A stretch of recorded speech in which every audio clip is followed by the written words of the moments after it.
flashing lights. In the zone, no losing sight. Pedal down, it's a blur of speed. Every turn just what we need. Drifting close to that white line. Pushing boundaries, feeling fine. Duracell cup, we race through night. Hearts are pounding, fierce and bright. Speeding past the checkered flag. Victory on the line, we brag.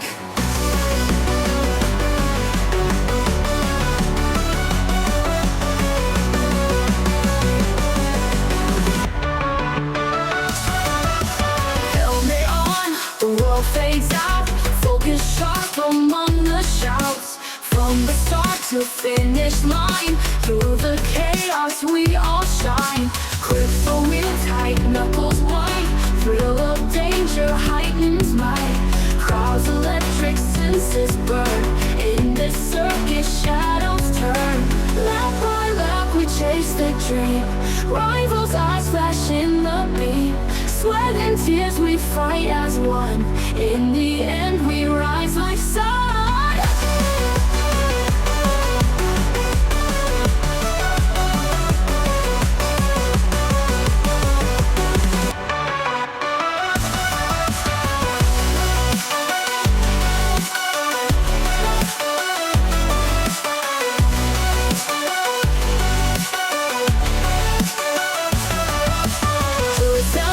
We race through night, hearts are pounding, fierce and bright. Speeding past the checkered flag, victory on the line, we brag. Helmet on, the world fades out. Focus sharp among the shouts. From the start to finish line, through the chaos we all shine. Grip the wheel tight, knuckles white. Thrill of danger heightens might. Crowds electric, senses burn. In this circus shadows turn. Lap by lap we chase the dream. Rivals' eyes flash in the beam. Sweat and tears we fight as one. In the end we rise like sun. Sun, like sun. We rise like sun. We rise like sun.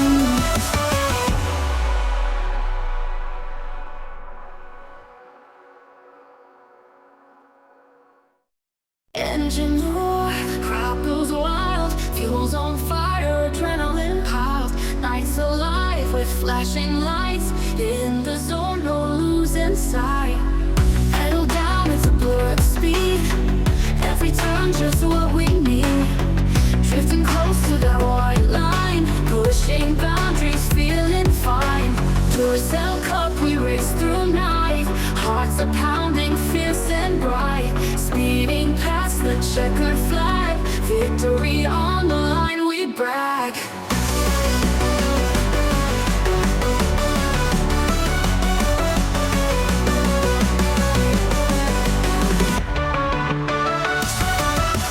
Helmet on, the world fades out.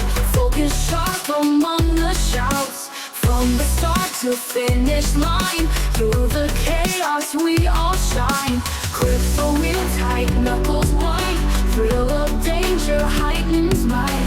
Crowds electric, senses burn. In this circus shadows turn. Lap by lap we chase the dream. Rivals' eyes flash in the beam. Sweat and tears we fight as one. In the end we rise like sun.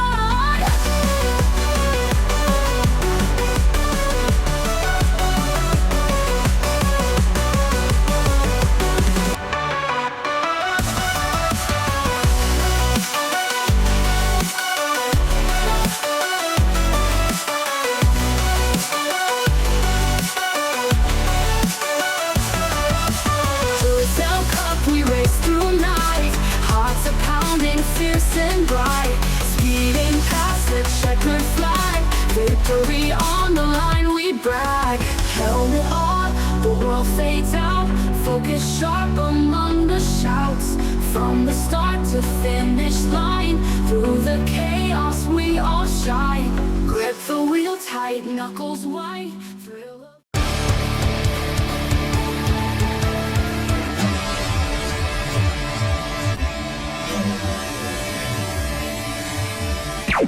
Warning: the Duracell Cup Series data file you have attempted to access is out of date. Uploading current file now.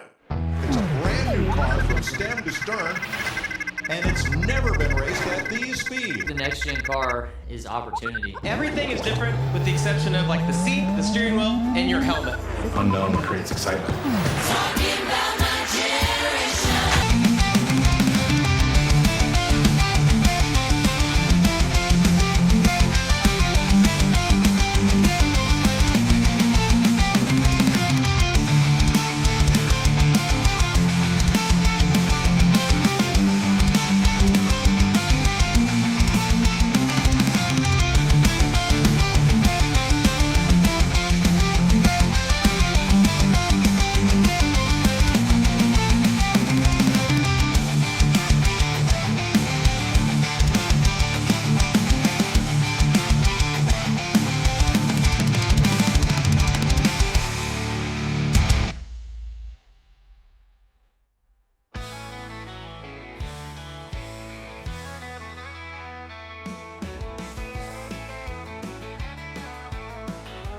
Good afternoon, race fans, and welcome here as we get ready to cap off what's been an exciting race weekend here from the track Too Tough to Tame, the Lady in Black Darlington Raceway. Getting ready for our third of our 4 Crown Jewel races. Yeah, we somehow have them up near the beginning of the schedule, all 4 of them, but nonetheless, this is a racetrack that a lot of people circuit on their bucket list, that they want to be able to tame this egg-shaped speedway, and of course put their name in the history books of those that have been able to do just that before them. We'll see if a new name is going to be added to the list here this afternoon. It's been a bit of a hiatus, to say the least, here for the Duracell Next Gen Cup Series drivers here in preparation for their 12th race of the season.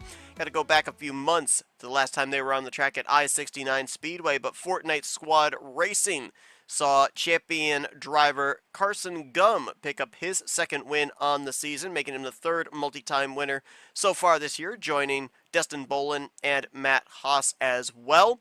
And they've picked up right where they left off in terms of their speed, because Dylan Poteet yesterday in pole day qualifying captured the front row for this afternoon's race alongside of Benjamin Snyder. Now, Dylan Poteet, he's gotten off to a bit of a slow start this season. Last year, he was a multi-time winner.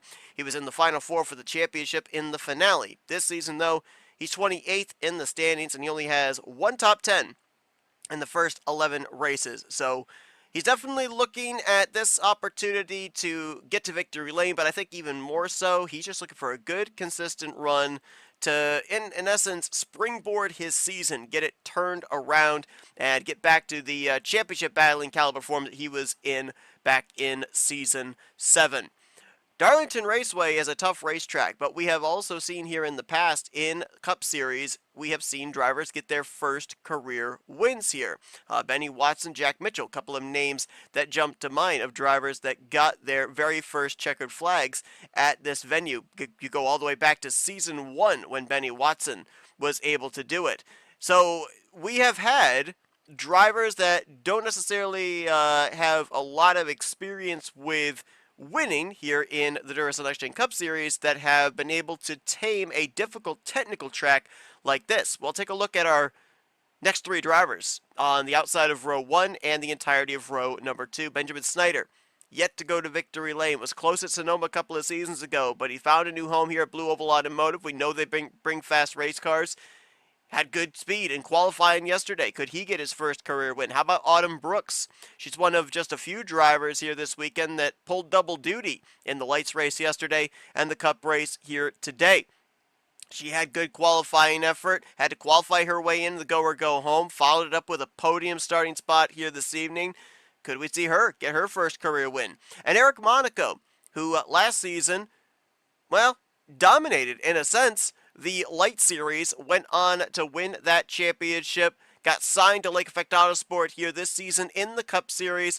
He's been consistently inconsistent, if you will. He's not had a great start to the year, but he's not had a terrible start to the year by rookie standards either. And he would love to be able to crack into victory lane. What a place to do it if he could do it here at a track like Darlington Raceway. This racetrack also, it's not a wild card race, but it is a racetrack that can really shake up the point standings depending on the fallout.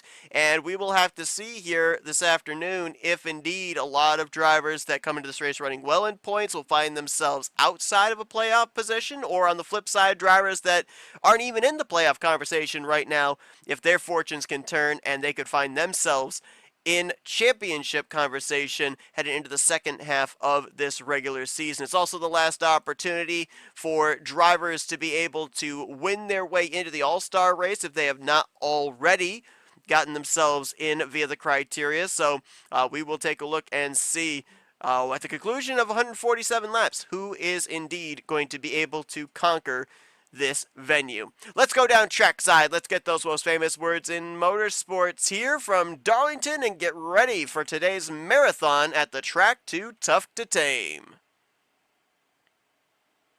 Drivers, start your engines!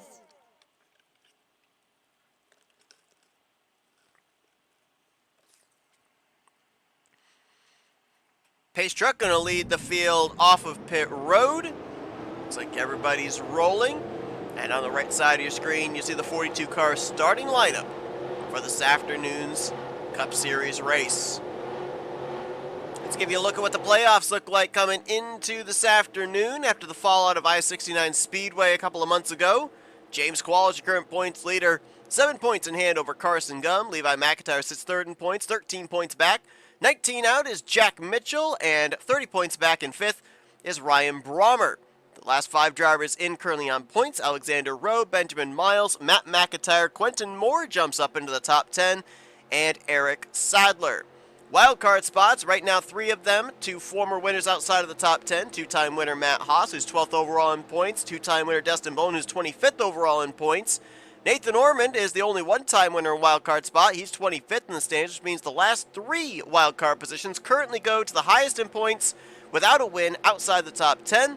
That would be Joshua Osborne, 11th overall in points, Nick Gunther, 13th in overall points, and RJ Bishop holds the final spot. He is 14th in the overall standings coming into this afternoon. Could have a lot of moving and shaking down around the lower portion of the wild card positioning here at the conclusion of this one. Last time we were here at Darlington in Season 7, Dylan Poteet led the last lap en route to one of many victories that season. Today, he will lead the first lap as he will bring us to the green. We're racing at Darlington.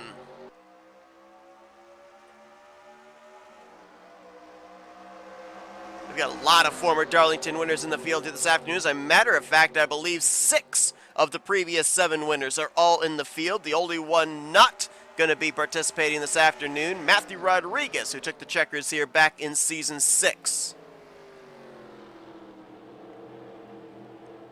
Top 2 going to break away for the time being. Dylan Poteet looks back to the rookie Autumn Brooks, side by side for third behind them, as Poteet will indeed lead the first lap of the afternoon. Cody Lamas, Benjamin Snyder in that battle for the third position. Snyder on the outside was able to hang on, puts Cody behind him in fourth. Michael Norman currently in the 5th position.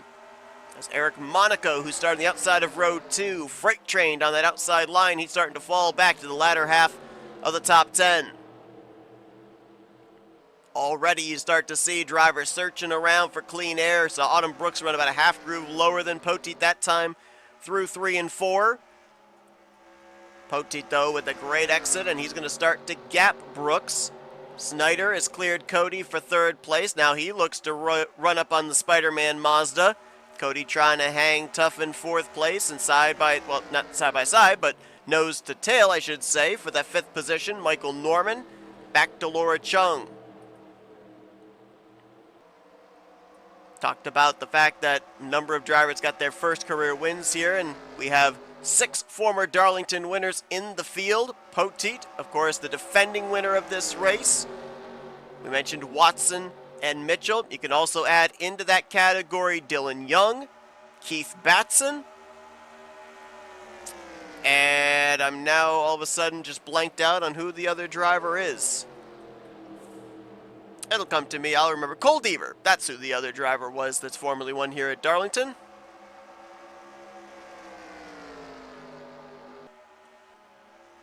Brooks has got back up to Dylan Poteet. This is the battle for the lead, the battle for clean air. And Brooks will take a look to the inside, going into 3. Normally turns 1 and 2 are more the passing zone. 3 and 4 tighter corners, so if you're on that inside line, really tough to get back to the throttle on corner exit, which you saw right there. Brooks was able to stay to the left rear all the way through the center of 3 and 4, but by the time they got to the exit, she had to lift. Car started to push up, got tight, lost her that straightaway momentum, and she'll have to tuck back in line. That's going to bring Benjamin Snyder and Cody Lamas up into this conversation. We could have 4, maybe 5 cars up here for the top spot in just a few moments, as Michael Norman also starting to close in.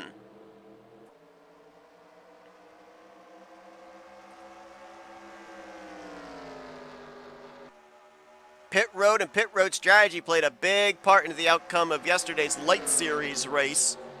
Their fuel window was around 30 laps. It's about the median that we saw drivers making green flag pit stops on a long run. Here this afternoon, it's going to be an interesting question of just how far do you want to go, because the general consensus number that I heard was 70 laps, but that was not counting the fall off.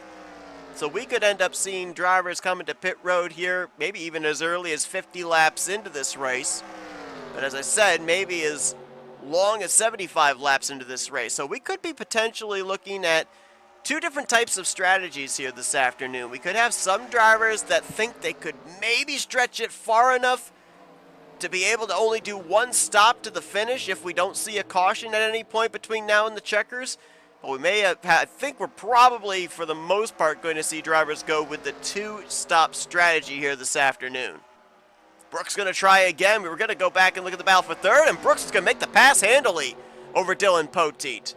That time she did it through 1 and 2. Like I said, I feel 1 and 2 is more the passing corner if you can set somebody up than over here in 3 and 4. And Autumn Brooks did just that, completed the pass, and now she's going to be out in front here at Darlington Raceway. Let's see if she's going to be able to pull away, because it looked like she had a faster car than Poteet that whole time.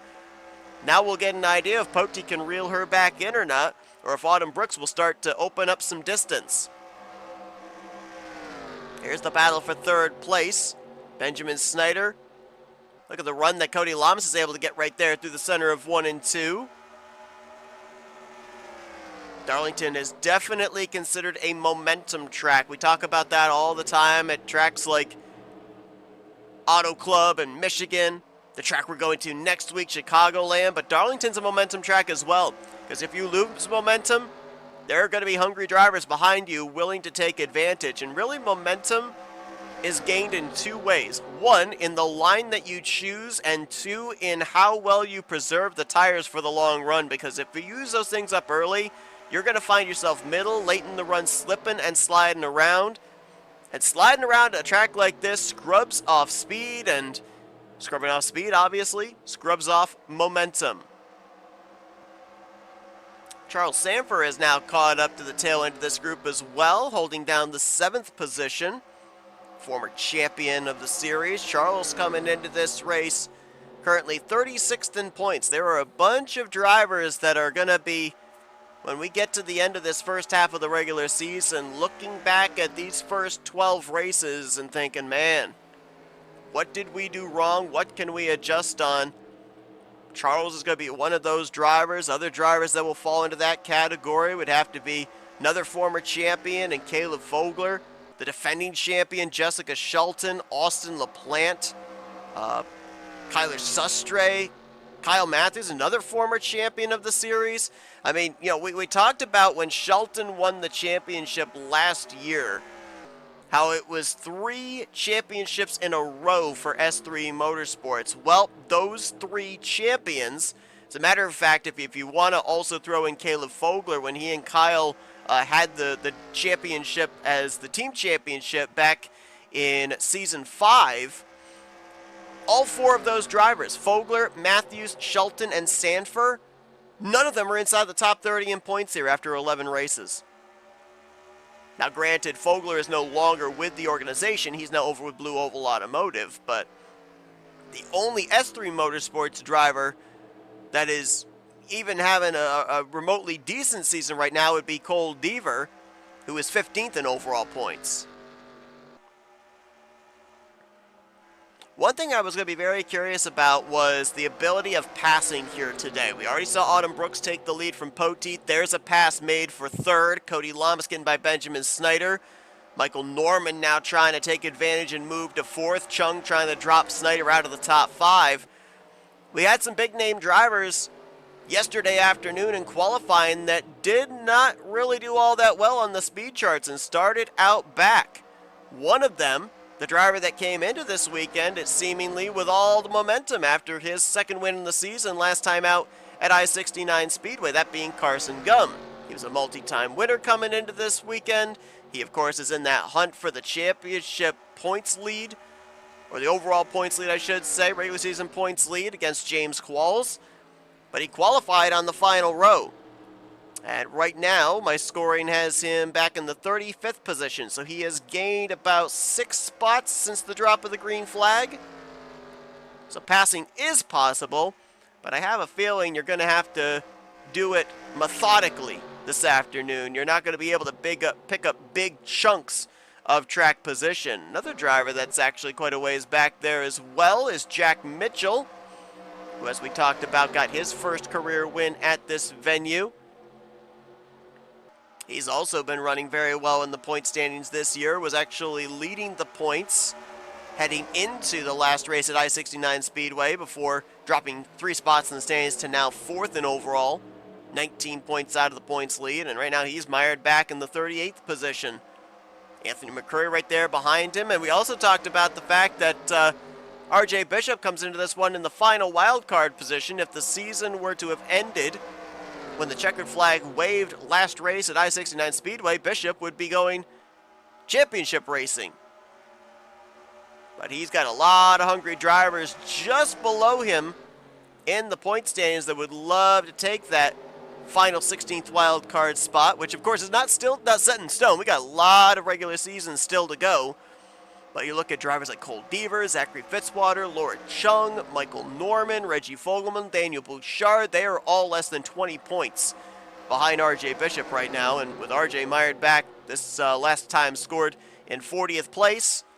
Not looking good, at least for the time being. Got the Northeast Motorsports teammates back here as well. Casey Hoyt, last year's Rookie of the Year, and Benjamin Miles also back here, 41st, 42nd. So, looking at those drivers back there, a lot of those big names, if you're looking at drivers that might go with the 2-stop strategy or definitely be, entertaining the ideas of the undercut, get those fresher tires on a green flag pit stop cycle, you'd probably have to look back in that area. Those drivers have to gain some track position somehow, and if they're not able to do it on the racetrack, maybe on pit road.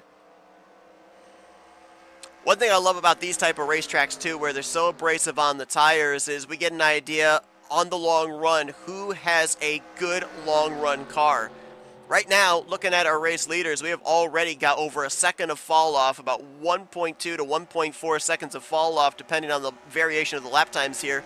And Cody Lamas is continuing to move forward. We saw him get third from Benjamin Snyder just a couple laps ago. He got around Dylan Poteet for second, and now he's going to try and close up a 1.2 second gap between himself and Autumn Brooks. We'll see if he can do so. If we look at the lap times last time by, Cody ran a 32 flat. Autumn ran a 31.8, so she actually, for the time being, has the better race car in terms of long run speed, but we'll see if that tapers off at all, if Cody's able to maybe break away from Dylan Poteet, not have that extra draft, that extra momentum going into the corners, causing him to have to brake a little bit more for corner entry, especially over into 3. Might be able to close up the gap between himself and the 62 car.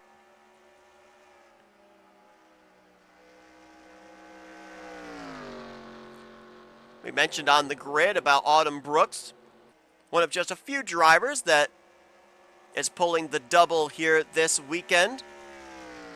Ran in the lights race yesterday and in the cup race here this afternoon. A few other drivers that also did that include Daniel Voiles, Eric Sadler, who actually finished top 5 in his lights debut here yesterday. Nick Gunther also participated in the Light Series race. Of all of those drivers that I just mentioned, I believe the highest running is Eric Sadler, who is currently back in the 9th position in the 12 machine.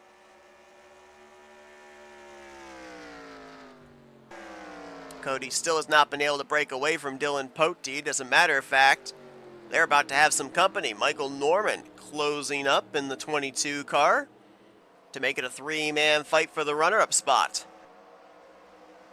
Benjamin Snyder has fallen back to 5th. Laura Chung looking to break into the top 5. And Connor Breton, who in a few weeks' time will be hitting the portion of the season where he got hot last year, went on to win 3 races in his rookie campaign. Having a decent run here this afternoon. But he's one of those drivers that we talked about that really need to evaluate what happened during the first half of this regular season and get it turned around. Starting at Charlotte in the Coke 600 in a few weeks' time. Breton coming into this one with only 2 top 10s so far this season, 38th in points, and maybe the biggest number that jumps out, average finishing position, worse than 25th in the first 11 races.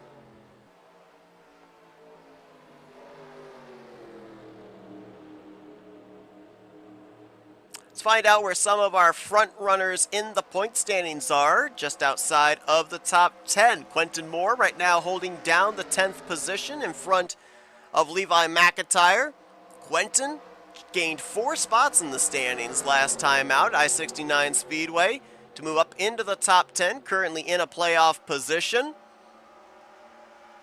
So he got really wide there off of turn 2. And right behind him, Levi McIntyre, who's putting together another great season. Looking for a little redemption from last year is Levi McIntyre, as he just barely missed out on the playoffs due to, what was it, 1 point or a tie or something like that. It was something very microscopic for the final playoff position. But Levi, so far this year, 3rd in overall points with 2 top 5s, 6 top 10s, average finish position of 14th, and right now knocking on the door of inside the top 10. There's Matt Haas, who right now sits in the number 1 wild card spot, though he's not that far outside the top 10 in the points either. I believe he's only 1 point, 1 point below 10th in the standings coming into this one, so holding down 15th. 2 wins on the season, which has him currently in the number 1 wild card seed. Both those wins at the super speedways that we've run so far, the Daytona 500 and Dragonette. Alexander Rowe, right now, last time I scored in 19th. He's 6th in overall points coming into this one, making his return to the series over at Lake Effect Autosport. And a couple cars behind him is Ryan Brommer, back with Auto Junction Racing. 21st is where he's currently scored, and Brommer coming into this one 5th in overall points. 2 top 5s, 4 top 10s so far this year. He is the 2nd highest running driver in points without a victory, but again, victories don't matter as long as you're up there inside the top 10 in points. You will be running for a championship at the end of the regular season. Matt McIntyre, another driver who's been very consistent start of the year. 8th in overall points coming into this weekend. Right now, though, he's mired mid-pack. 26 is where we find him, and now under fire from Joshua Osborne and Kyler Sustre. Dustin Bolin also going to look to take advantage here. He's going to move, or try to move. Oh, car in the wall back there. That was Daniel Voiles with a big hit, getting a famed Darlington stripe. But Dustin Bolin is not going to get 28th. He's right now 29th position.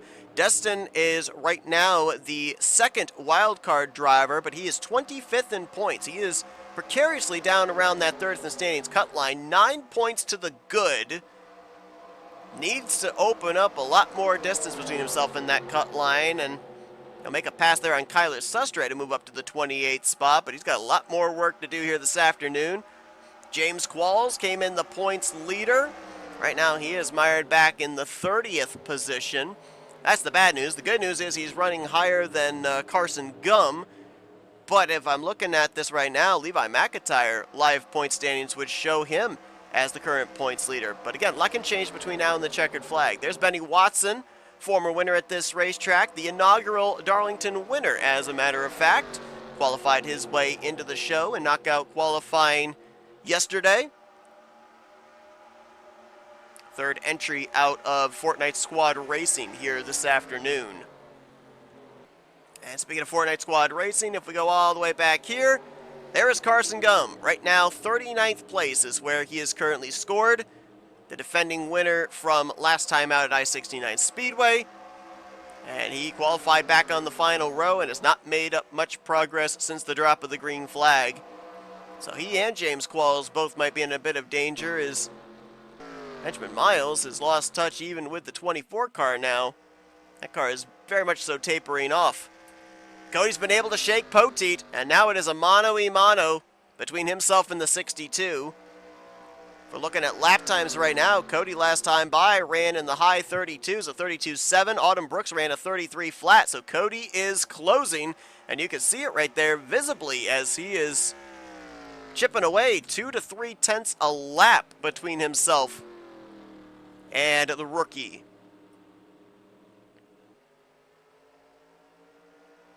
We're at 2.5 seconds of fall off as well between the lap times they put down in the beginning stage of this race with all that fresh Goodyear underneath them. About 30.5, the best lap Autumn Brooks had. That last time by, she ran a 33.1. And Cody ran a 32.9, so another 1.5 to 2 tenths quicker that lap as he continues to close up. Poteet right now by his lonesome in the 3rd position. Michael Norman all by his lonesome in 4th, and then the battle for 5th continues on. A train of cars with Snyder, Chung, Breton, and Sanford. That is 5th back to 8th place. We'll jump back up here towards the front and keep an eye on this battle closing between the 62 and the 84. As we would, as far as fuel is projected, be halfway through a run, but if we're halfway through a run and we're seeing already 2 to 2.5 tenths, or 2 to 2.5 seconds of fall off, I mean, let's say we go to that lap that I was told of about 70 laps in, we're looking at anywhere from 4 to 5 seconds of fall off. That is a lot of time and positions you can make up on the racetrack if you elect to go with short pitting, because while the top 4 or so are all really spread out, I'm looking back at a chunk between about 12th back to 32nd. That entire group is separated by maybe about 4 seconds at the most. So theoretically, if you were able to take advantage of tires on an out lap and gain anywhere from 3.5, 4 seconds, that's a net gain of anywhere from 15 to 20 spots, depending on how clean your pit road stop is, how clean pit road itself is with traffic. That could be a huge, huge gain for somebody that's mid-pack to rear of the field. Laura Chung must have gotten freight trained. She was up there in that pack of 4, and she has since not only lost them, but Levi McIntyre got around her. She was 7th last time by. I think she's going to be back to 9th or so this time around. Yep, that's exactly where she's going to be, right in front of her rookie teammate, Summer Henson.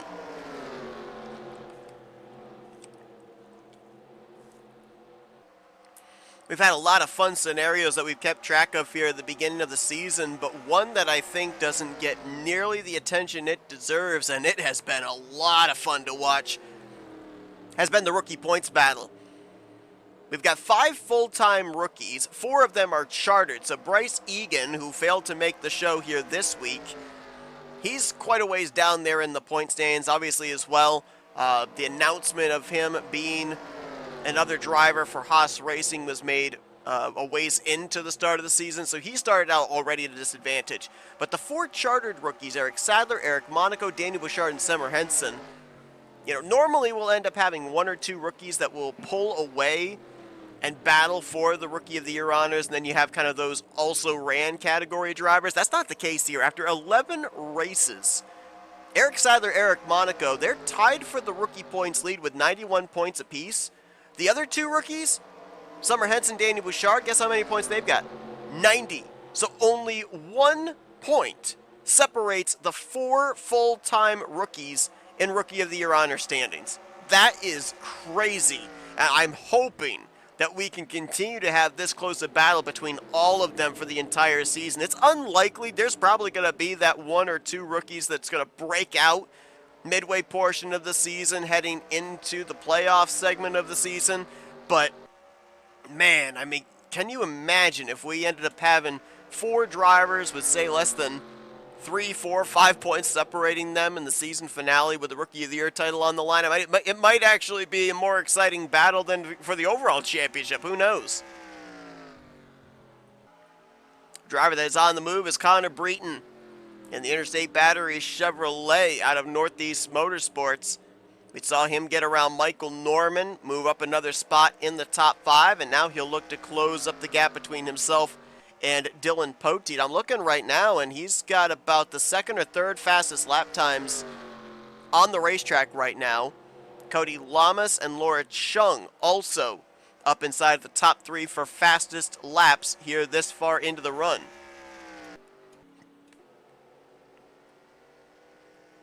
However, Cody has not been able to close up on Autumn Brooks, who has led so far a race-high 36 laps. This could be the race of Autumn Brooks' career, even if she doesn't get the checkered flag here this afternoon. This has been an incredible performance. After running down, taking the lead from Dylan Poteet, she has been able to keep everyone in the rearview mirror. As a matter of fact, that last time by, she was actually 2/10 quicker than Cody. So Cody might have used up his stuff in trying to reel the 62 car in. And now Autumn is taking advantage of that. She's been consistent with her lap times, and looking to continue to open up the gap, coming closer to pit road, to pit stops. I just noticed some skid marks up there at the top of turn 1. We haven't had a caution. Nobody has come to pit road for an unscheduled stop, so I'm not sure who that was. Someone must have slid a little sideways after getting up into the fence, but also must have kept going because officials did not throw out the yellow. Well, Autumn Brooks, not only could this be a career race for her, it could be a career weekend, because we mentioned about the fact that she partook yesterday in the Light Series race. She finished 2nd in that one, almost picked up her first Lights win of her career, finishing 2nd to Cam Wright Jr. So she might be looking for back-to-back podiums here at the Track 2 Tough to Tame.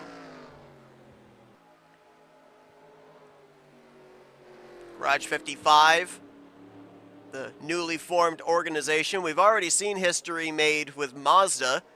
Nick Gunther picking up the first career win for the manufacturer here, but since the break-off, if you will, from Fortnite Squad Racing to create their own organization at Garage 55 with Nick Gunther, Anthony McCurry, Autumn Brooks, and part-time driver Ralph Mason.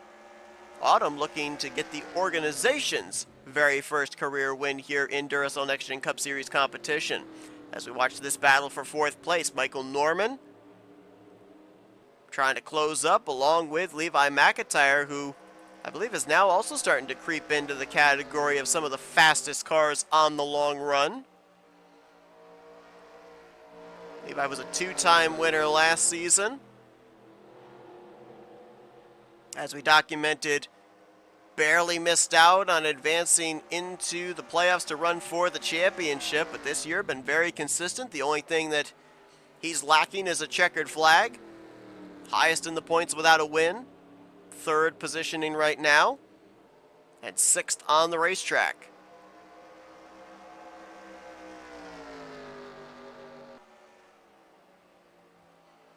Trying to make his way around a fellow Dark Horse Mustang and Michael Norman.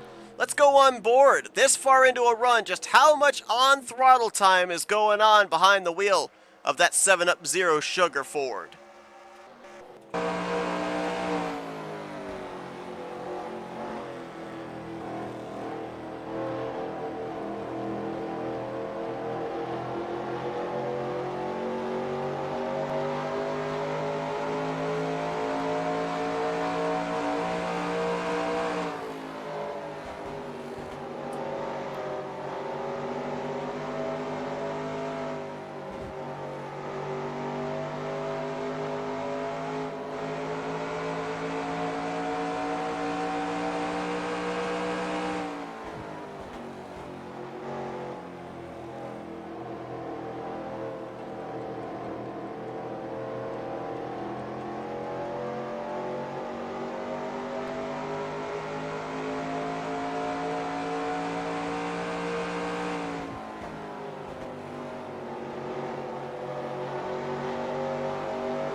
I think the easy answer to the question of on throttle, off throttle time, not much.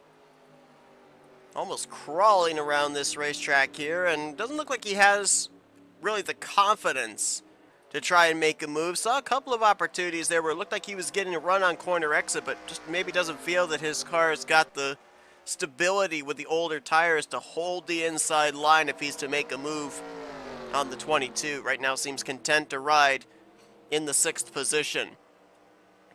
However, Breton, Norman, McIntyre, those drivers right now, they are over 11 seconds behind the race leader. It's a 3-car battle up here currently at the front, and there's 7 seconds separating them. Brooks with about 3.2 seconds back to Cody Lamas, and then another 3.8 seconds back to Dylan Poteet in the 3rd spot. Mazda, Chevy, Toyota, Chevy, Ford, your current top 5. As we could be beginning to close in on drivers thinking about short pitting here for pit stops. This would be around the time, if you were going with the 2-stop strategy, that you would come to pit road. You'd want to split this race into thirds. If we round up 147 laps, we're talking 150 laps roughly. So you'd probably want to come in every 50 laps. Completion of 50, completion of 100, or at least in the neighborhood of that, and then run to the finish. If indeed you feel you can make it the entire way on one pit stop, you're not coming to pit road until somewhere around a little after lap 73, 74 to make absolutely certain you can make it the rest of the way. If we see anybody come to pit road, I believe, between laps 60 to 65, even maybe as early as lap 70, I don't think they can make it the rest of the way. If that is indeed the furthest that they can go on fuel, then we're going to see drivers on pit road for a second and final time. That is, provided we continue to stay green within the 10 laps to go region. You cannot help but be impressed here with Autumn Brooks. Now, you go back to last season, and it seemed like if you had a rookie stripe, you had almost a guarantee that you were at some point going to pick up a checkered flag. We saw Casey Hoyt win multiple times, Will Goss, Connor Breton win multiple times, Kyler Sustre picked up a win, so we ended up having a lot of rookie victories last season. So far this season, we have had one rookie go to victory lane, and that was, of course, Eric Sadler, and that was back at North Wilkesboro. So we haven't yet seen the rookies show out. And of course, Autumn is not running for Rookie of the Year honors this season because she's running for the Lights Championship, but still has to don the rookie stripes nonetheless. It still would count as a rookie victory if she were able to close this thing out. But pit road is just as difficult as the racetrack itself, so we'll have to keep an eye when she comes down pit lane. She'll have the number 3 pit stall, so she'll be up close to the exit of pit road. Cody Lama still holding on to the 2nd position. And we talk about a career race for Autumn Brooks. I think right now could be a career race for Cody Lamas as an owner driver.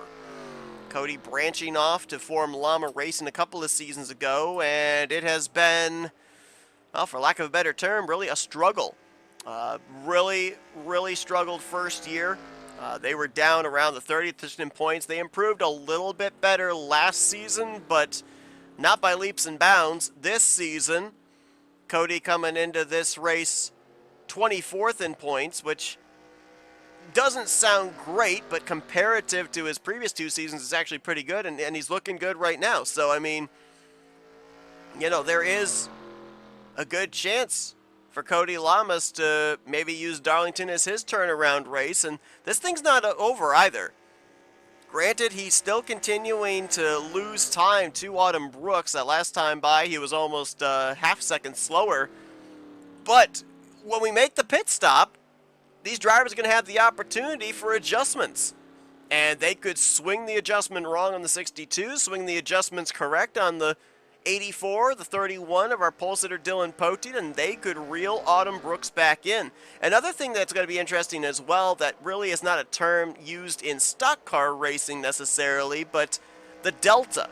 And what we mean by the delta is projecting that you can come to pit road at a certain time, leave pit road, and still have clean racetrack in front of you. And, well, forget everything I just said because I just saw the caution lights on, and we are under yellow for the first time this afternoon.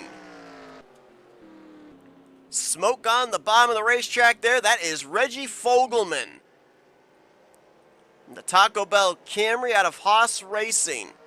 Lot of damage on his machine, and Autumn Brooks is on pit road. I just hit the wrong key. I just saw another car. Was that Casey Hoyt? I think it was. The 24 of Casey Hoyt I just saw. Was this a regularly scheduled pit stop for Autumn Brooks, or was she involved in the wreck? Because if she came to pit road right when the caution came out, she might be able to stay on the lead lap and might cycle out to the front. Let's see if they're... It almost looks like there's front-end damage. Was she involved in the wreck? Had she caught the tail end of the field or something? I don't know, but we're going to go back and look at the replay as pit road is open, and this is before halfway as well. So if these drivers couldn't make it, unless they got around halfway, like lap 75 or so, then, yeah, I don't think that they're going to make it the rest of the way from this point. Here's a look what brought out the caution. This is back around the 33rd position. Reggie Fogelman making a move on R.J. Bishop. Looks like he wanted to tuck back in line. Anthony gets to his right rear quarter panel. Up into the fence, and then right there's where Casey Hoyt's involved. And does Autumn Brooks come into this? Oh, she does! The race leader is going to get collected up in something that occurred at the tail end of the pack, and Cody Lamas was right there as well. He almost got involved. There's Poti making his way through. The dominant car of the day, just like that. Autumn Brooks is going to be more than likely out of this race, if not very badly off the pace. Here's another look at it.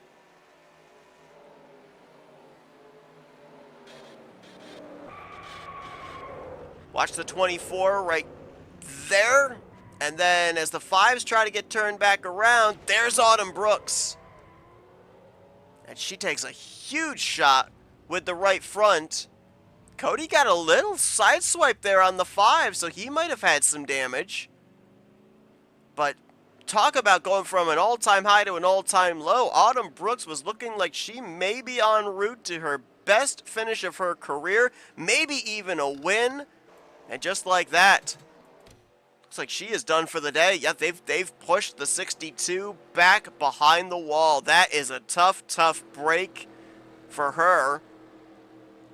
Casey Hoyt, who had an incredible rookie season. This season, he's been kind of floundering a bit. He is also going to be scored out of the race.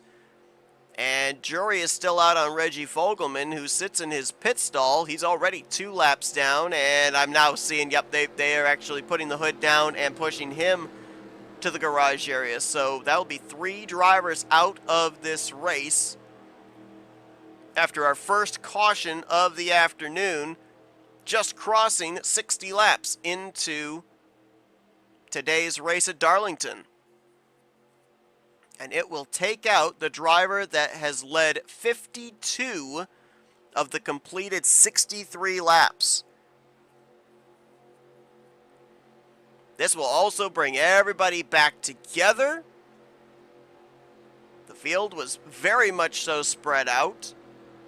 So now drivers that were back middle half of the top 10 all the way back through the top 20, top 25, they've all got a shot to be able to gain positions. They've got fresh tires. They were able to make adjustments here under this caution period. Who made the right swings? And, of course, the big question of it all, can they make it the rest of the way? I don't think they can. I'll be shocked if they can. I believe the max number I was told they could make was about 75 laps. And we have not yet reached halfway in this race, which would be about, 73 and a half laps. So That says to me, even with the fall off, even with the fact the lap times were tapering off as much as they were, and there might have been the opportunity for saving, I don't think we can make it the rest of the way. Right now, if my calculations are correct, we're going to have to come to pit road somewhere between 10 to 15 laps remaining in this race. That is provided another caution doesn't come out. If another caution comes out when we pass halfway, okay, we're more than likely going to make it the rest of the way on fuel. But as of right now, I think pit road still has a big part to play in the outcome of this race. Lights out in the pace truck. Cody Lamas was the leader on and off pit road. He'll be bringing us back to the green. First laps that he's led so far this afternoon. Pole sitter Dylan Pote lines up second. Connor Breton third. Summer Henson fourth. Charles Sanford will complete the top five. Then it's Levi McIntyre, Benjamin Snyder, Laura Chung, Michael Norman, and Eric Sadler. That will be your top 10 as we get ready to go back green flag racing here from Darlington. A couple of drivers had some extended stays on pit road. Daniel Voiles, who we saw earlier take a hard shot into the outside wall. They gave that right side a little extra TLC. Anthony McCrory, who was involved in that contact between himself and Reggie Fogelman. They also spent a little extra time working on his race car. They will start at the rear of the field in 38th and at 39th. All 39 remaining drivers on the lead lap. If you're just joining us, Autumn Brooks, who led 52 laps this afternoon, is out of the race along with Casey Hoyt and Reggie Fogelman. Cody Lamas. First time this afternoon, he's going to be out in front leading under green flag conditions. He spent most of that first run anywhere from second to fourth. He'll have clean air and gets himself a nice launch there as well, bringing the field into turn number one. Single file restart. So we'll see who's going to be anxious here in the early going to get those 1 or 2 positions before everybody starts to settle in, maybe for another long green flag run. We went about 60 laps on the first green flag run from the start of this afternoon's event.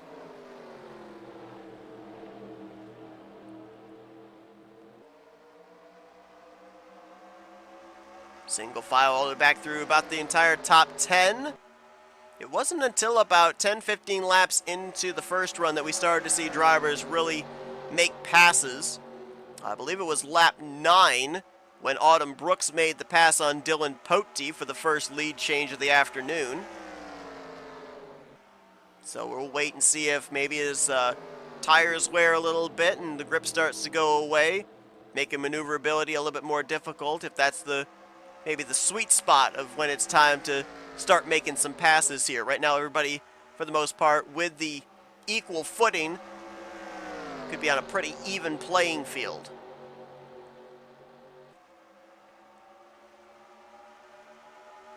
Summer Henson right now, the highest running rookie after the hardships of Autumn Brooks.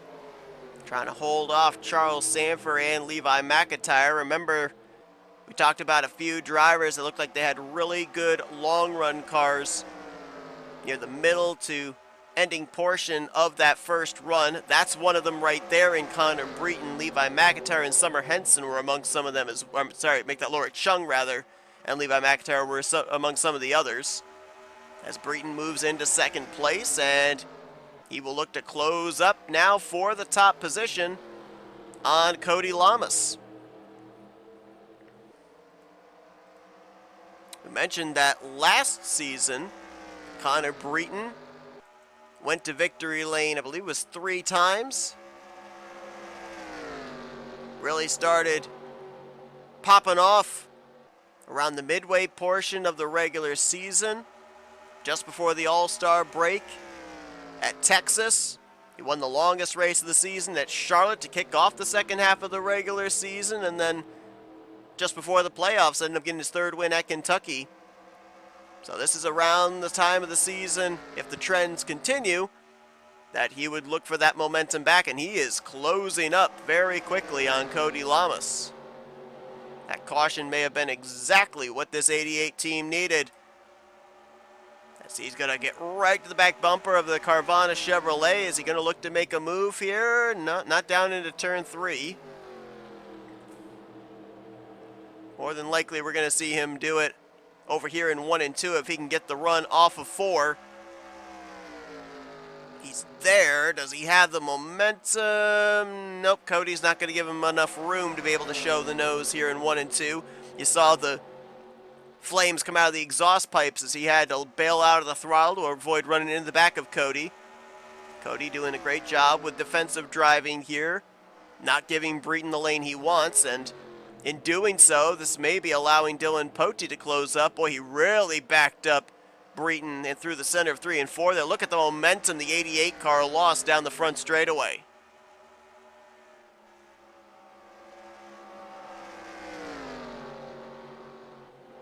But we were talking up.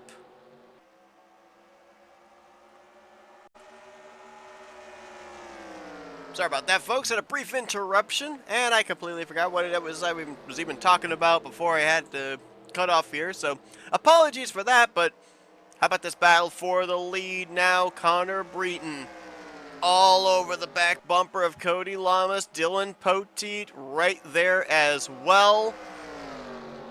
Then you got to go almost a second and a half back to Charles Sanford holding down the 4th position against Levi McIntyre.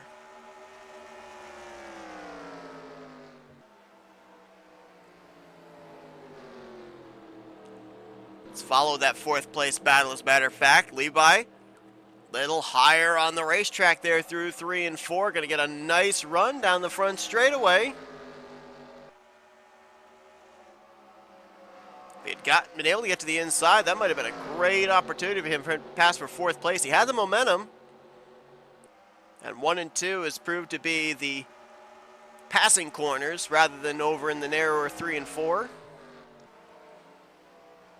But for the time being, he will stay in line behind the Reese Chevrolet.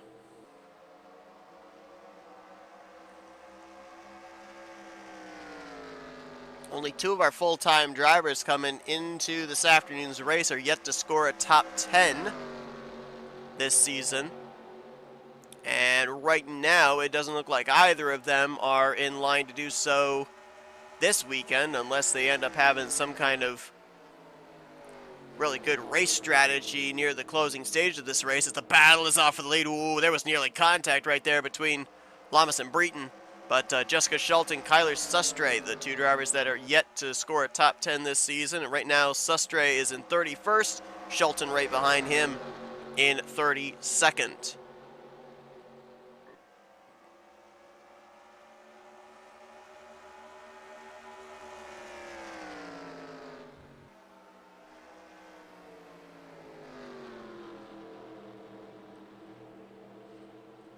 One driver I think we need to keep our eye on here, especially if another caution were to come out.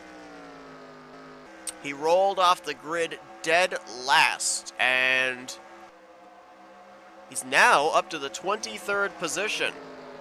So a gain of 19 positions here in the first half of this race. That is RJ Bishop. We talked about the pressure he's got coming into this weekend. Currently sits in the final playoff position without a win, but he is 14th in overall points. He's actually got a shot if he can get up there, finish just a little bit better. He could potentially find himself inside the top 10 in points and not even have to worry about a win to get into a wild card spot. But he's done a nice job of picking up spots after starting all the way out back, and have another caution fly at just the right time. Might have the car to be able to get up here and say something about maybe not necessarily the win, but maybe a top 15, top 10. Benny Watson working his way around Ryan Brommer. That was the pass for 19th. Been a bit of a quiet day for Benny Watson.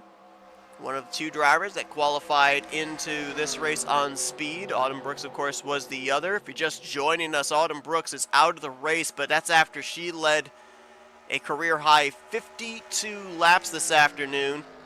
Got caught up in an incident that was at the tail end of the field, entered into the vicinity, clobbered the right front of her race car, and is in the garage area along with Casey Hoyt and Reggie Fogelman.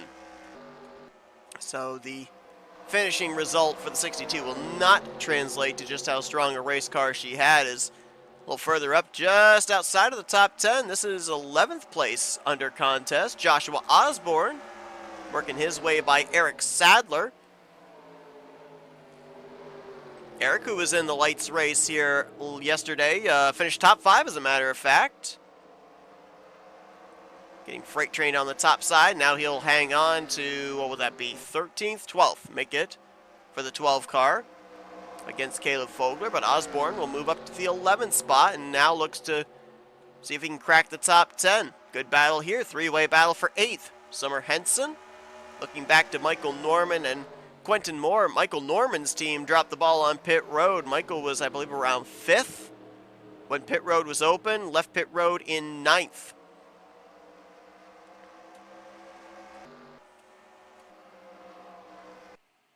Hit the wrong key again.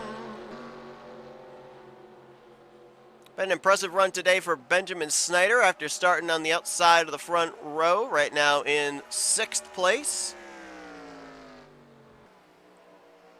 Looking for his 3rd top 5 on the season. Trying to close up on Levi McIntyre. And just behind him, Laura Chung having a great run as well. 7th for the 77.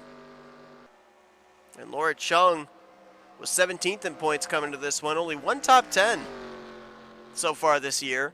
Looking for her 2nd. And, of course, Laura Chung, former playoff contender here in the Cup Series. Had an incredible rookie season where she got her first career win at Watkins Glen.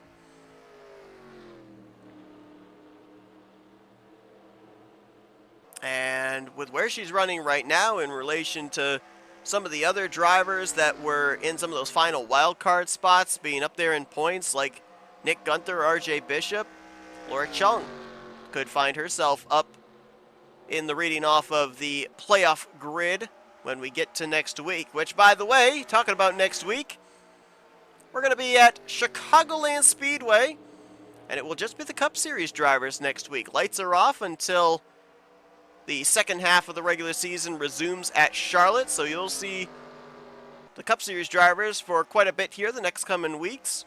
We'll have pole day qualifying on Saturday, Cup race on Sunday for the Chicagoland weekend. Then we pack things up and we're going to go All-Star Racing, which will be at the Atlanta Superspeedway for the 2nd time in a row.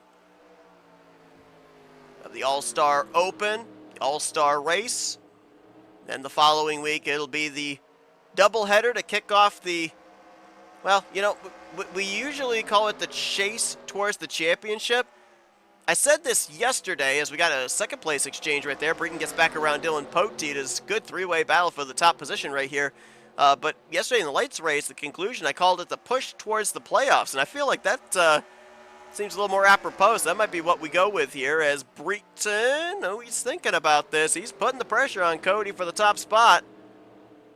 After getting around Poteet to get back to the run spot. Look at Dylan with the run here.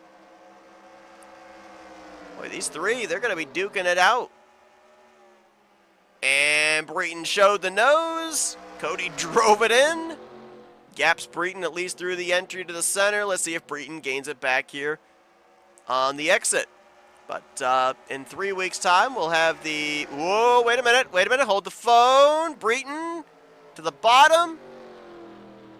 Cody's going to try and get back to the throttle here off of 4. He pushed up. Is Breton clear?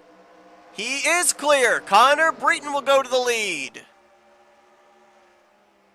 That'll be Breton's first lap led. Cody's going to drop all the way back to 3rd as Poteet will move by for 2nd. Cody's actually way off the pace there through 1 and 2. I don't know if it's just the worn tires being that up out of the groove, but just like that, Cody goes from the lead all the way back to P3. And Connor Breton for the first time this afternoon out in the clean air. But, man, that was an exciting battle right there for the top spot. But, yeah, next time we'll see the Cup and the Lights drivers together in a doubleheader will be the week after the All-Star break at Atlanta. We'll be at the Charlotte Motor Speedway. Longest race of the season for the Cup Series drivers and the final of the 4 Crown Jewel races in the Coca-Cola 600. We've already run 2 of the Crown Jewel races with the Daytona 500 and the Brickyard 400. This is the 3rd Crown Jewel race here at Darlington, and then We cap it off with Charlotte. Well, this thing is not over on the racetrack, let alone the fact that we've still got the potentiality of these drivers not being able to make it without the aid of one more pit stop. Dylan Poteet, it looks like he may be starting to close up here on Connor Breton. We've had 7 races here at Darlington, and we've had 7 different winners. We've never had a repeat winner. Poteet comes in the defending winner of this event. He's been up here inside the top 3 all day long after starting on the pole. Could he be the first driver to double down at Darlington?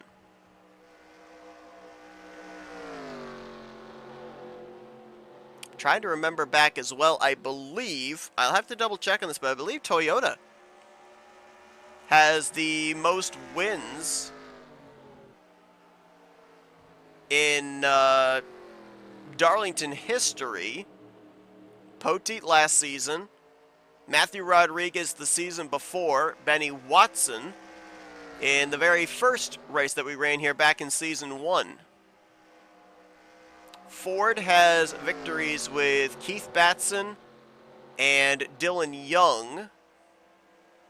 And then Chevrolet has victories with Cole Deaver and Jack Mitchell. So yeah, 3 for Toyota, 2 for Ford, 2 for Chevrolet.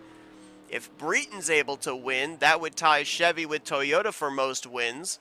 Highest running Ford right now would be all the way back in 5th position. That's where Benjamin Snyder currently sits.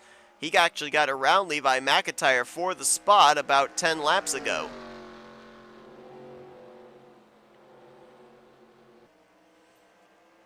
Breton starting to open up some daylight back to Poteet and Lamas. As that 3-way battle was going on, I wondered if Charles Sanford in 4th might be able to close up on the top 3, but for the time being, he's just kind of riding in 4th place. Here come a couple of blue ovals behind him, though.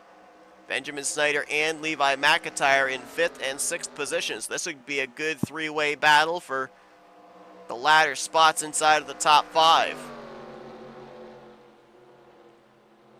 We talk about just how important tires are here at a track like Darlington. If indeed the projected amount of laps left to be run that these drivers would have when making the final pit stop, I mean, if we're anywhere in the 10 to 15 laps to go window, are you even taking tires at all? You're just coming down for a splash of fuel? Do you maybe spend time to be able to put right sides on only? That was the call yesterday in the Light Series race that got Cam Wright Jr. to victory lane. They went with right side tires only. He gained a ton of track position and was able to hang on to pick up his 2nd win of his young Light Series career. I guarantee you, we had a couple of Cup drivers participate yesterday, but I guarantee you all the Cup drivers this afternoon, they tuned into that race in some capacity to be able to formulate some kind of a game plan here today. And don't think any of them, if we end up having pit stops very late in the running, might not go with that type of an unorthodox strategy and just go with the right side tires only, enough fuel to get to the end, and then tough it out to the checkered flag.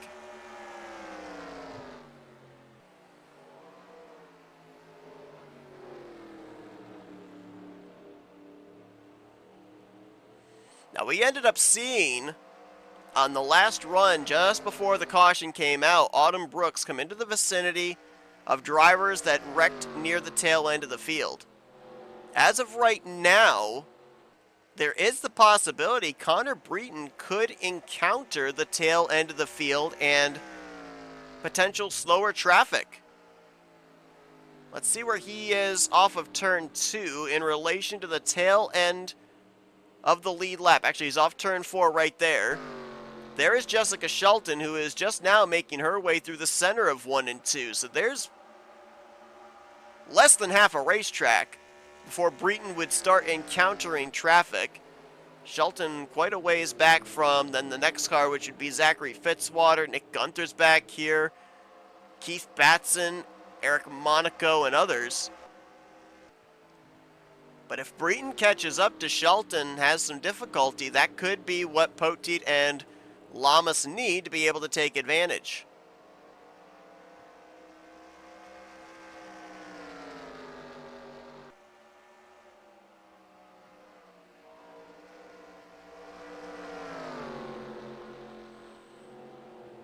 The window is definitely open for drivers to be able to make it the rest of the way if they were to come to pit road now.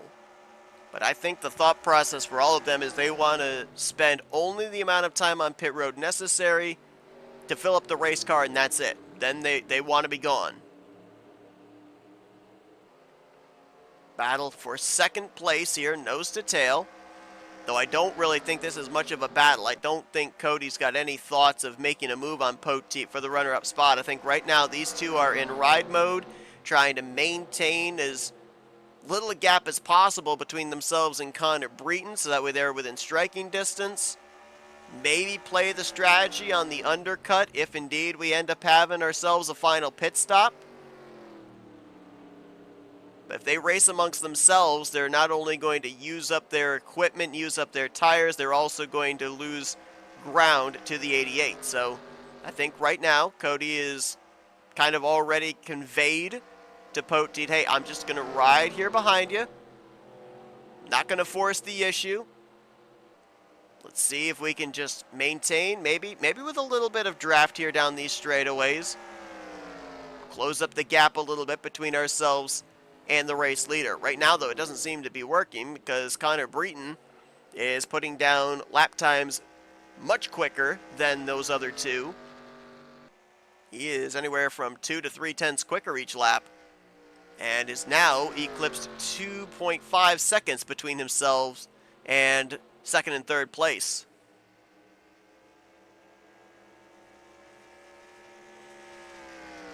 How about a couple of drivers we haven't really highlighted today having some great runs? Michael Norman in that 22 car having a great run. Currently holding down the 8th spot.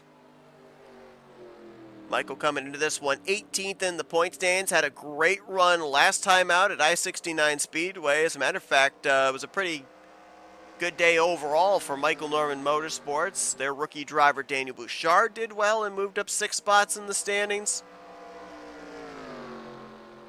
But Michael coming into this race has a shot, even here this afternoon, to move up into a wild card spot in the playoffs in preparation for Chicagoland next week. A lot would have to go his way here in the final 40 some odd laps to be able to win this race. As right now, even though he's inside the top 10, he is almost 9 seconds away from the race leader. He does have a shot maybe to get up there, get the 7th spot from Laura Chung. Did you see how he just slipped up the track there? I think his left sides might have just clipped the apron. Those white dashes, it pushed him way up there. He had to bail out of the throttle to avoid sliding up into the wall.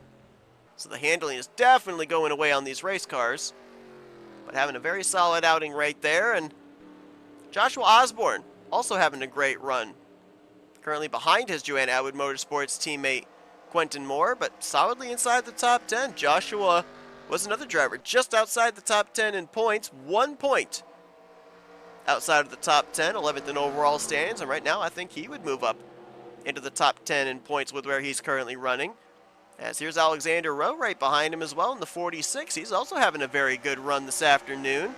Driver up there in the top 10 in points, 6th in the overall standings. And this might be a good battle for 10th place shaping up here as Rowe appears to have the faster race car. Let's follow this battle.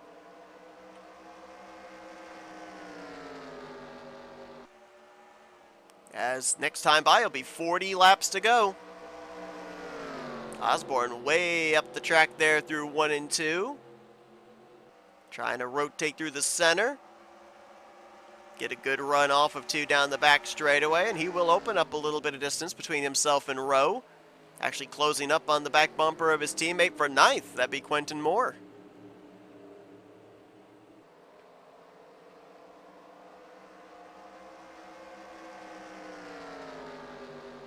Here comes Alexander Rowe to the inside. Well, he showed the nose, and that shallow entry into 3, he did not want to take it. You saw him back out of it. Backed up his corner, and that might actually help him with a good exit off of 4 here. He might have thoughts about making the move down here into turn 1. Ooh, he was right there. I'm not sure why he didn't step out. But he'll stay in line, at least for the moment, through 1 and 2. Let's see if he sets something up here for 3 and 4. He tried last time, and thought better of it.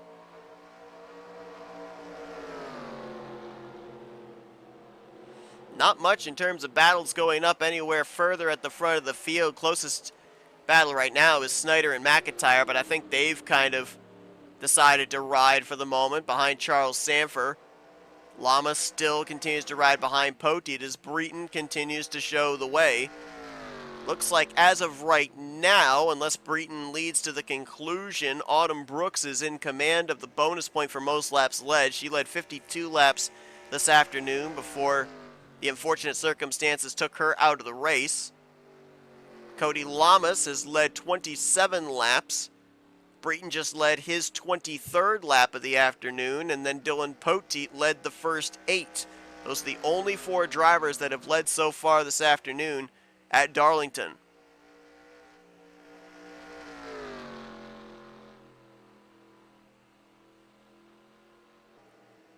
How long do you wait? How long before you make the dive onto pit road? Again, completely theoretical that these drivers cannot make it on fuel. There's no confirmation on that. These drivers are having their pace back down to now nearly 3 seconds slower than the fastest laps they've laid down this afternoon. So that could allow them to save some fuel. But with the amount of laps we had left when we went green and the target number we were given, at least for the max target number, I still don't see them being able to save the fuel necessary to get to the conclusion. I mean, they'd be having to save anywhere upwards of 10 to 15 laps on a long run. Which could be possible if you were saving at the very start of this run, I guess. Maybe, I don't know. But I seriously doubt it. And you saw the battle that was going on between Breton, Poteet, and Lamas. They weren't holding anything back. They definitely weren't saving fuel at that point, so they couldn't have been saving fuel the whole run. Projected, these drivers are going to have to come to pit road somewhere between laps 30 to 137. See who the first one is that's going to make that dive onto pit road. I mean, I'm looking back with the amount of lap time that has fallen off. I'm looking back, obviously at Poteet and Lamas, but I'm looking back at like Benjamin Snyder, Levi McIntyre, Laura Chung, Michael Norman, drivers midway portion of the top 10. It might not necessarily be a race-winning move, but it could get you maybe up inside the top 3 in the finishing results.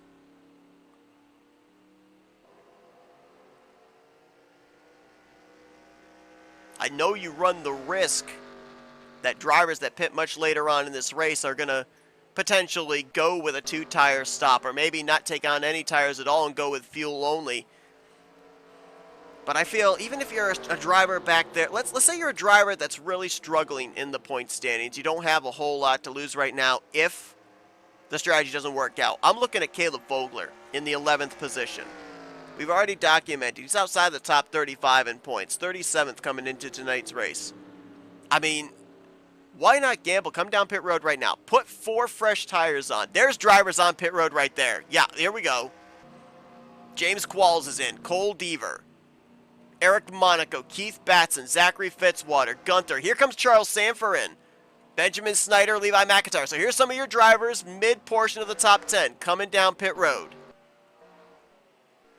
I like the strategy. I love the strategy call. Breton's going to see that. He's coming in from the lead.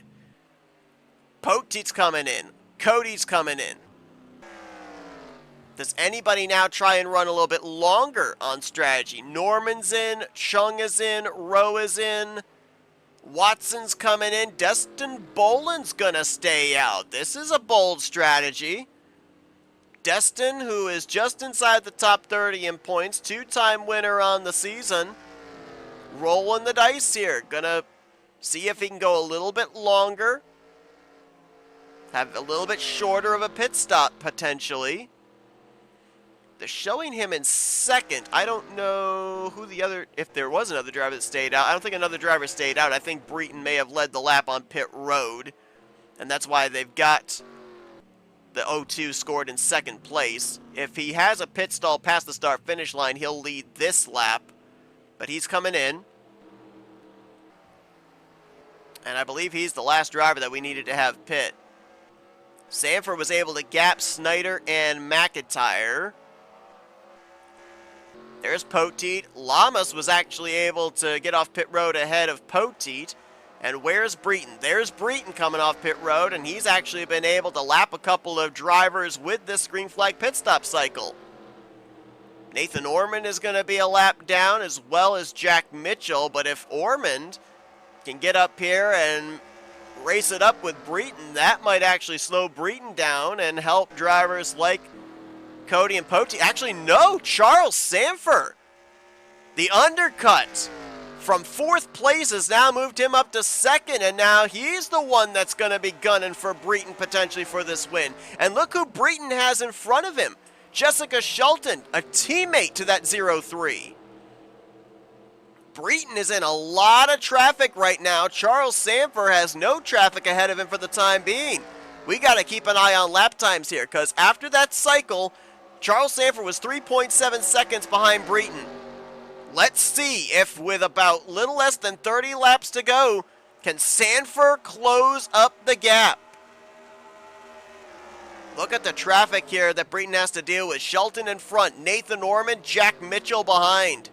This is going to affect his lap times greatly.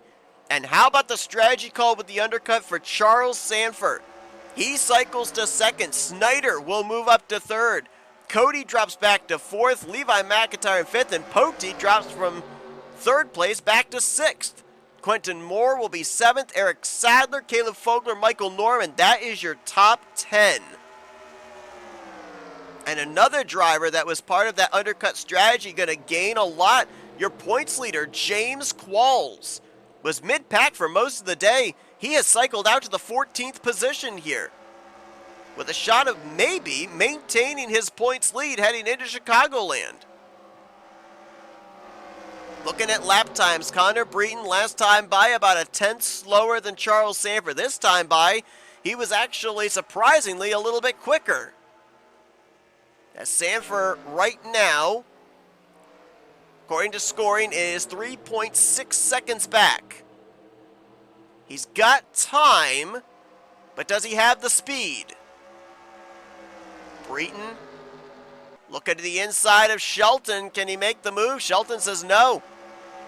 Trying to stay on the tail end of the lead lap, maybe in case we get a late race yellow.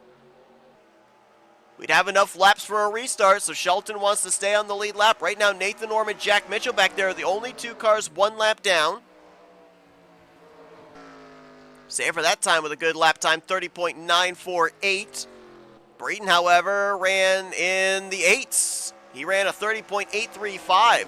So I guess as the run goes on, being in traffic is a bad thing. I guess on the fresh tires, being in traffic is a very good thing.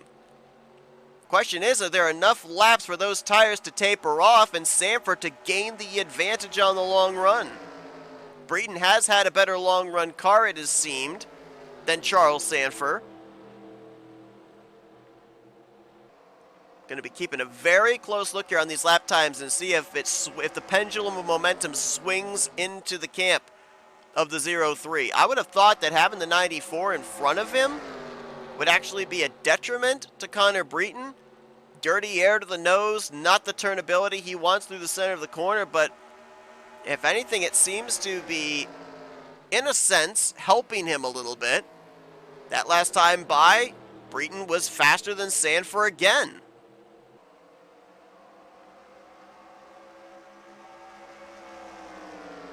Nathan Ormond and Jack Mitchell, you got to think they have a sense of urgency wanting to get around Breton. There goes Ormond. Breton going to try and pin down the 0-1, but Mitchell's going to get to the inside as well. These drivers want to get back on the tail end of the lead lap just in case we end up getting a late race yellow.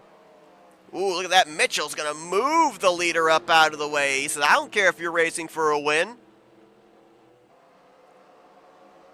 Breton's going to get the run off the corner there. Mitchell's not going to be able to stay to the inside. How much did that battle right there slow down Connor Breton, as opposed to Charles Sanford. That time, Sanford gained 0.3.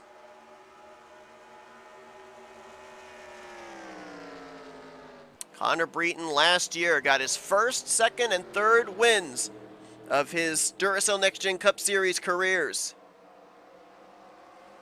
Looking for a career win number 4 here this afternoon. Looking for what would also be his second career crown jewel win, as he formerly won the Coke 600 in his rookie season last year. It was a great free agent signing for Northeast Motorsports. Represented them in the playoffs. And has been strong here today. 20 laps to go, and they're side by side in front of him. That's for position, Ormond and Shelton. Breton's going to pass the 94 as well, put her a lap down. But all of this shuffling in this pack, is that helping or hurting Charles Sanford? Looking back, Sanford's no longer even the second place car. He actually got bypassed by Benjamin Snyder, and he's under fire from Cody Lamas and Dylan Poteet. So clearly he did not have the car with the speed to run down Breton for this victory. Now what about the 38? He's cleared Sanford, but he's going to have to make up almost 5 seconds between himself and the 88. Does he have the car to be able to do so? Let's look at lap times here. This next time by, Snyder, the previous lap, ran 0.2 quicker than Breton. What about this time, as Breton still does have some traffic ahead of him in Jack Mitchell. This time by 31.7.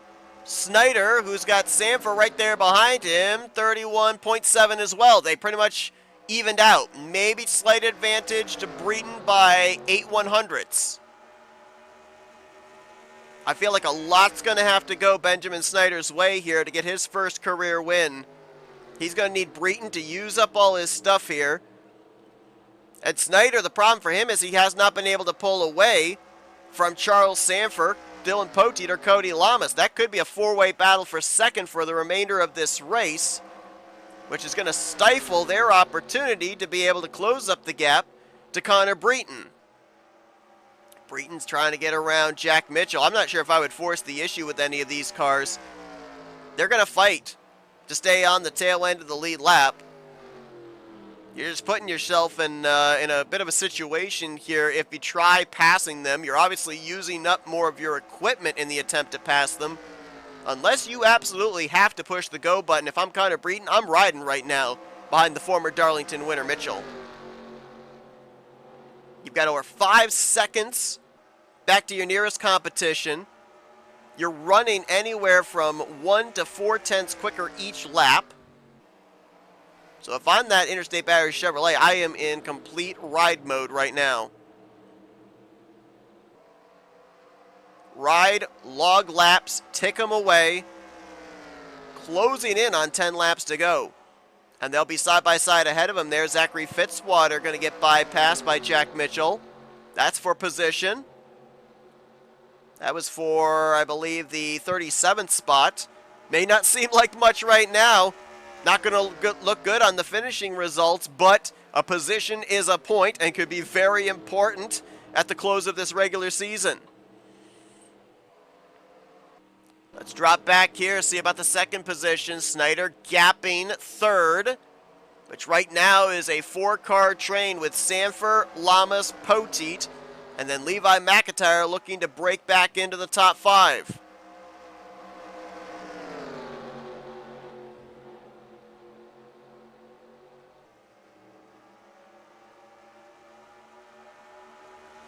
Talked about that today's race could very well be a shakeup in terms of the points. A lot of drivers running well that needed good runs. A lot of drivers not running well that have had a great start to the season. Carson Gum still mired back in traffic. Jack Mitchell fighting to stay on the tail end of the lead lap. We've not seen Ryan Brommer up here. Matt McIntyre, Benjamin Miles. All of these drivers top 10 in points, but They may find themselves either down near the 10th and standings cut line or below it at the conclusion. Cody Lamas right there got freight trained out of the top 5. He'll fall back to 6th. Levi moves into the top 5 to 5th. Poteet up to 4th. Now he's putting the pressure on Sanford. The gap is maintained to about 5 seconds from Breton back to Benjamin Snyder. And now Poteet going to move into the podium as Sanford gets kicked up to the outside line. McIntyre going to try and take 4th. Lamas going to try and take 5th. Sanford goes from 3rd back to P6. Connor Breton has got Jessica Shelton and Zachary Fitzwater in his rearview mirror, so traffic Benjamin Snyder would have to deal with before he could even get up to the 88 car. And this next time by at the line, it will be 10 laps to go. With that being said, Connor Breton is now in line to get the bonus point for most laps led, eclipsing the 52 previous laps led by Autumn Brooks. 3 laps and he will have led lap 53 on the day. And his lap times are still looking really good compared to Benjamin Snyder. Snyder maybe a tick quicker the last couple of laps, but again, 2 cars that he would have to pass before he could even get up there to Connor Breton. There's no telling how much time he would lose in said process, and he is now rapidly running out of laps. Barring any kind of mechanical problem, maybe a kind of freak scenario like we saw happen earlier on today with Autumn Brooks, Connor Breton, he is home free for the time being and en route to getting his 4th career win. He will be a driver that we'll be following in the second half of this regular season. Connor, coming into this race, is documented 38th in points. He has a total of 24 points below 30th in the standings. The car actually right in front of him, Anthony McCurry, is the cut line driver, 30th in points. And Anthony's just on the tail end of the lead lap right now. I don't know if this win would be enough to get him the 25 points necessary to get above the cut line into a wild card spot here today, or if he would have to rely on consistency. But I feel like back when he ended up getting his first win at Texas, even his second win at Charlotte, down the home stretch of the season, we talked about him hovering around that cut line area, and he was able, closing stages of the regular season, to get up above said cut line to advance into the playoffs. So this is not unfamiliar territory for Connor. And he's got such a good race car. He is making quick work of quite a bit of this slower traffic on the tail end lead lap that he's had to deal with. He got by Fitzwater pretty handily, just made the pass on McCurry. Next car he'll be dealing with will be Eric Monaco, who just got bypassed by Jack Mitchell. Mitchell's picking up some spots here in the closing stages. Could have finished 39th. Right now he's in 36th, so picking up 3-4 points right there. There's Carson Gum, last time out's winner, second in points. It's been a very quiet day for him. A lot of traffic here to deal with for Connor Breton, but since the last time we checked in, he's opened up almost another second back to Benjamin Snyder. And this time by, it will be 5 laps to go.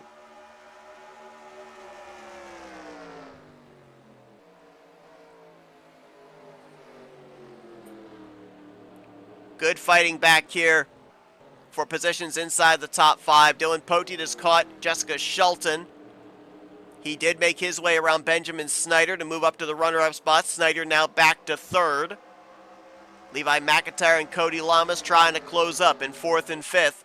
Sanford right now kind of riding back in the 6th position. Looks like the handling has really gone away on his Chevy. So he's just trying to hang on to whatever best position he can get inside of the top 10 is Poteet.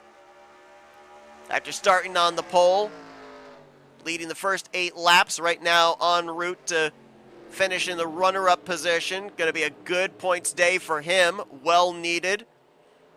After being outside the top 25 in points coming into this afternoon.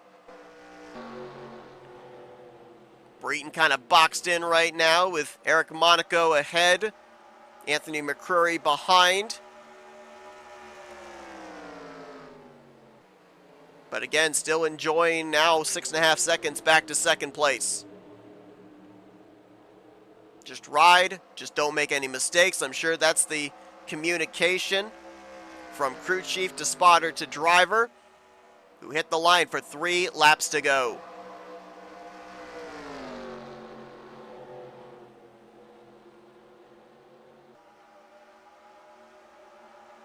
Well, Northeast Motorsports has not had a whole lot to smile about here in the first half of this regular season.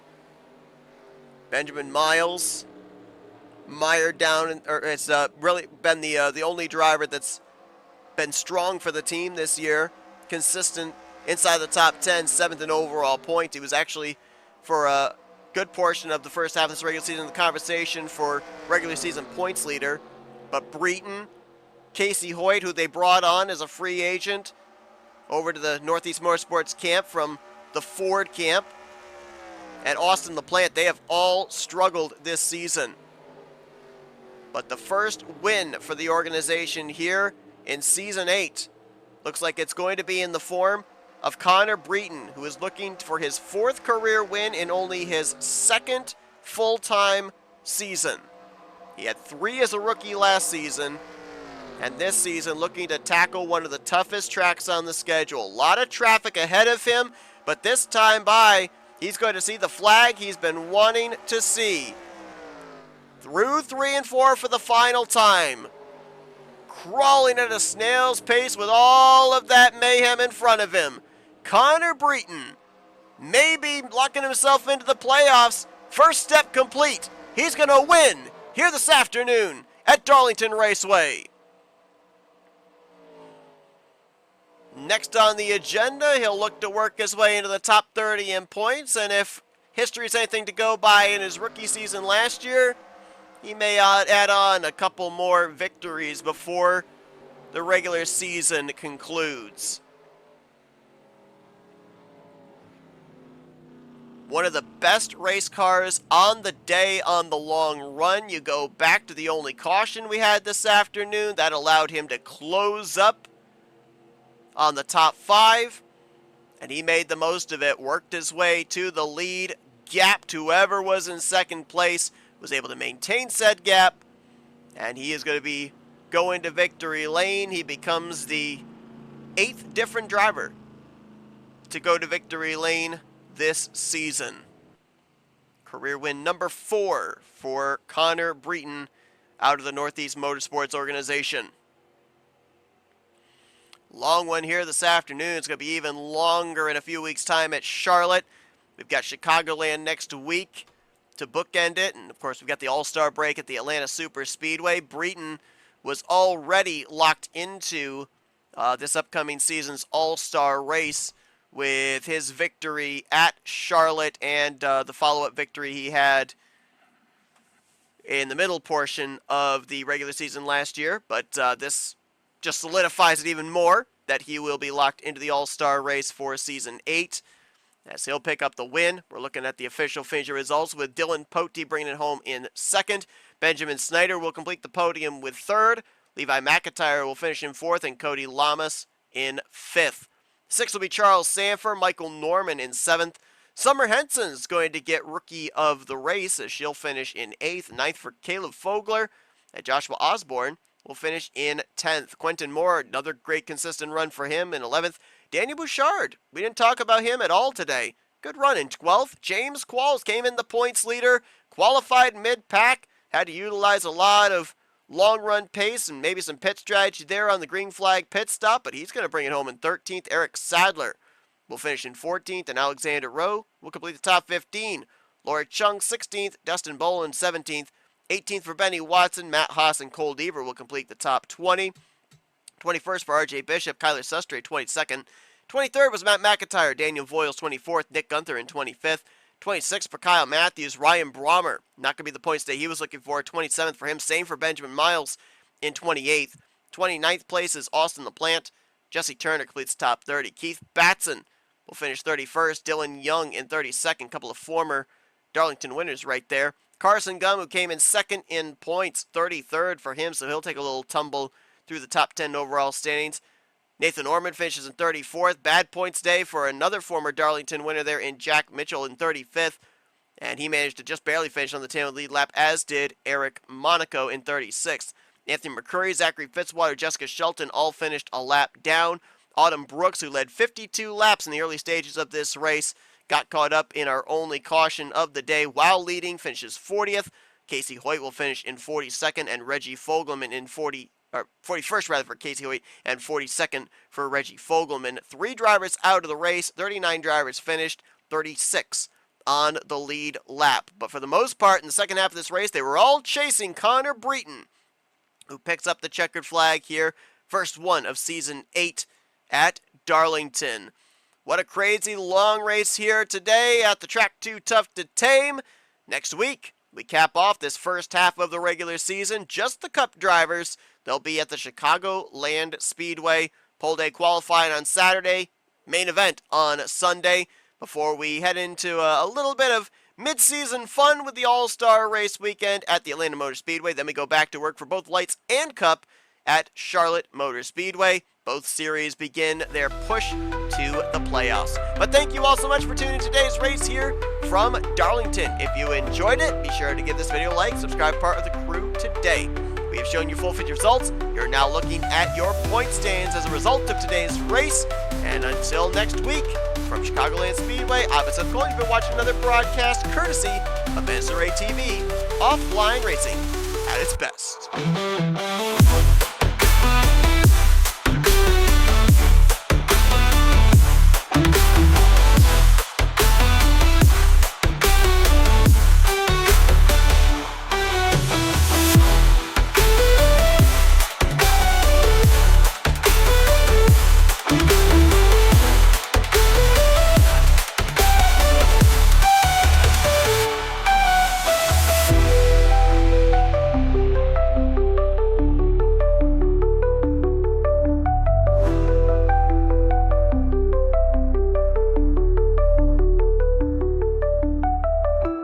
The following has been a presentation of NNSCRA TV for the private use of our audience. Any other use of this telecast or any pictures, descriptions, or accounts of the game without the consent of the NNSCRA is prohibited.